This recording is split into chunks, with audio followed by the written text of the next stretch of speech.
The government servant cooperative સોસાયટીની 115મી વાર્ષિક સભા યોજવામાં આવી હતી. આ વર્ષે 2 કરોડથી વધુનો નફો થયો હોવાનું સોસાયટીના પ્રમુખે જણાવ્યું હતું. વડોદરા શહેરમાં the government servant cooperative society છેલ્લા 115 વર્ષથી કાર્યરત છે. એટલું જ નહીં, આ સોસાયટીના પારદર્શક વહીવટ અને સંચાલકોની કુશળતાથી સોસાયટી વર્ષો વર્ષ પ્રગતિ કરી રહી છે. ત્યારે આ વર્ષે પણ 2 કરોડથી વધુ નફો કર્યો હોવાનું સોસાયટીના પ્રમુખ પ્રતાપરાવ ભોઈટે દ્વારા જણાવવામાં આવ્યું હતું. તારીખ 31મી ઓગસ્ટના રોજ બપોરના સમયે રાવપુરા વસાહત ખાતે સોસાયટીની વાર્ષિક સામાન્ય સભા મળી હતી. તેમાં પ્રતાપરાવ ભોઈટે ઉપસ્થિત સામાન્ય સભામાં સભાસદોને માહિતી આપી હતી. આ સભાની શરૂઆતમાં અવસાન પામેલ સોસાયટીના સક્રિય સભ્યોને સોસાયટીના પદાધિકારીઓ તથા સભાસદોએ શ્રદ્ધાંજલિ અર્પણ કરી સભાનો પ્રારંભ કર્યો હતો.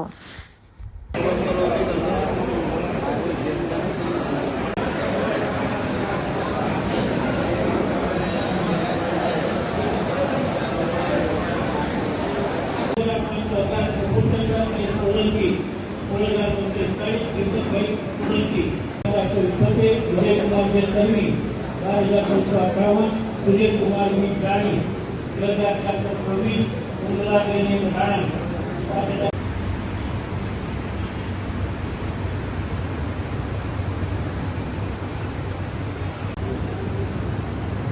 ओम शांति शांति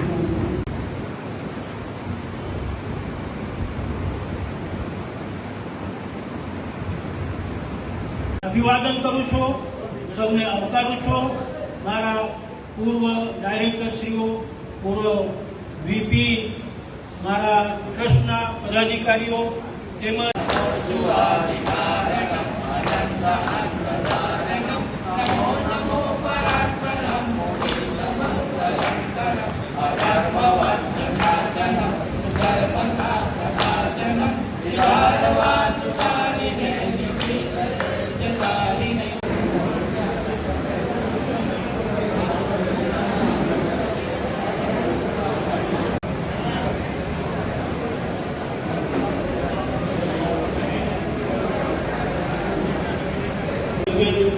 હૃદયપૂર્વકના ઉલ્લાસ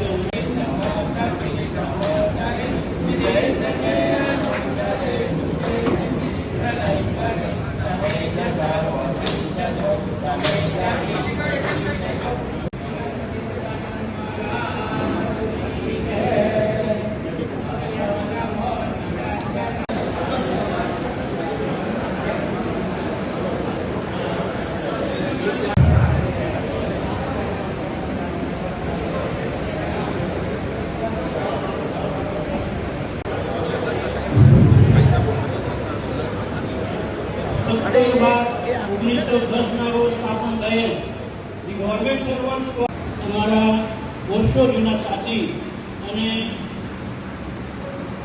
વ્યવસ્થાપક સમિતિના સભ્ય રહી ચૂકે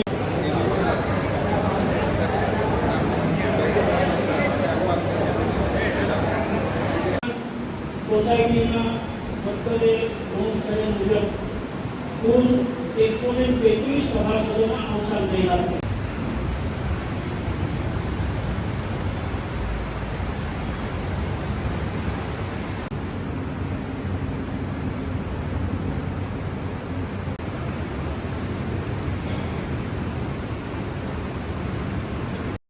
તારીખ 17/12/1910 રોજ સ્થાપન થયેલી the government servants cooperative credit society limited Vadodara આજે 115મા વર્ષ છે. એનો આજે અમારો સાધારણ સભાનો કાર્યક્રમ છે. સાધારણ સભામાં તમામ સભાસદોને અમે નિમંત્રિત કર્યા છે.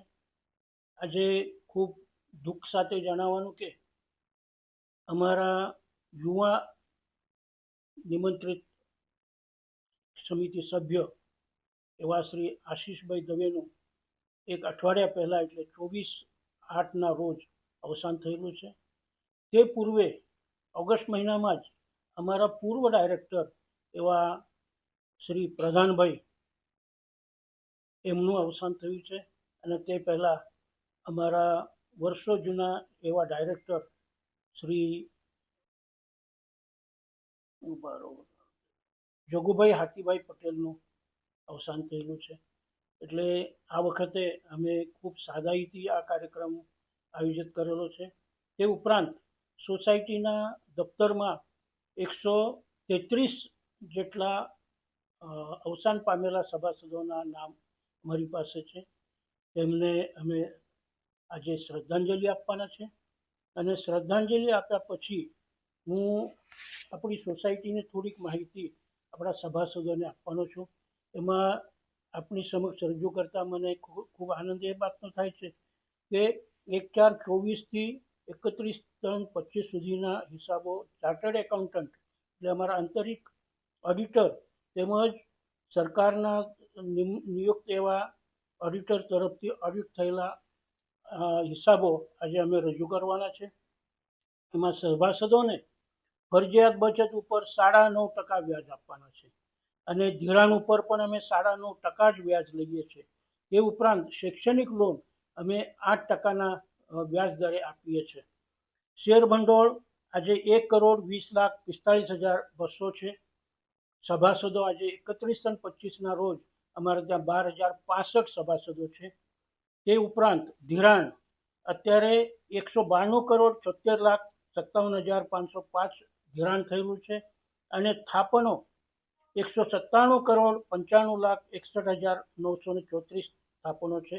થાપણોમાં આ વર્ષે એટલે રિપોર્ટના વર્ષે 11,03,13,000નો વધારો થયેલો છે. તે ઉપરાંત નફો દર વર્ષની જેમ આ વખતે પણ વિક્રમી નફો થયેલો છે. આ વર્ષે 2,03,69,000નો વિક્રમી નફો થયેલો છે. તેથી ચાલુ વર્ષે અમે સભાસદોને 20% ડિવિડન્ડ આપવાના છે. ધર્મદા ફંડમાંથી અમે આ વર્ષે 10 લાખ રૂપિયા જે લાયન્સ ક્લબ ઓફ બરોડા કારેલીબાગના તરફથી અમે એક ટીબીની જે જાહેરાત અમે કરીએ છીએ કે ટીબી હારેગા દેશ જીતેગા, એ ટીબી માટે આંતરરાષ્ટ્રીય લાયન્સ ક્લબ તરફથી મેચિંગ ફંડ આપવા માટેની જે હાકલ હતી એમાં અમે આપણી સંસ્થામાંથી 10 લાખ રૂપિયાનું પ્રોવિઝન કરેલું છે, આપવામાં આવ્યા છે. તે ઉપરાંત સભાસદોને ભેટ યોજના માટે અમે 1,50,81,000 રૂપિયાનું પ્રોવિઝન કરેલું છે. ઉપરાંત સભાસદોને મેડિકલ સહાય માટે અમે 70 લાખ રૂપિયાનું પ્રોવિઝન કરેલું છે. એ વિશેષ ખાસ કહેવાનું કે અમારી સંસ્થાનું જે એકંદરે પિક્ચર તમને બતાવું તો ટર્નઓવર 21,30,53,798, ચોખ્ખો નફો 2,03,69,000, ચોખ્ખો નફો પર્સન્ટેજમાં 9.38%, પગાર ખર્ચ બોનસ એ ટર્નઓવરના 3.40%, અને સભાસદ ભેટ યોજના એમાં અમે 7.07% આપીએ. સભાસદ મેડિકલ સહાયમાં 3.28%, સભાસદોને ચૂકવેલ વ્યાજમાં 72.62%, વહીવટી ખર્ચ અને ઘસારો 4.25%, ક્રેડિટ ડિપોઝિટ રેશિયો અમારો 97.37% છે અને કોસ્ટ ઓફ ડિપોઝિટ 7.80 અને રોકાણ ઉપર આવક વ્યાજ 7.68. આ એક ટૂંકમાં તમને બધી માહિતી આપી દીધી છે. ખરેખર આ સંસ્થા આજે 115મા વર્ષે પણ જે હરણફાળ ભરી રહી છે તેનો સૌથી સારો શ્રેય અમારા સભાસદોને જાય છે.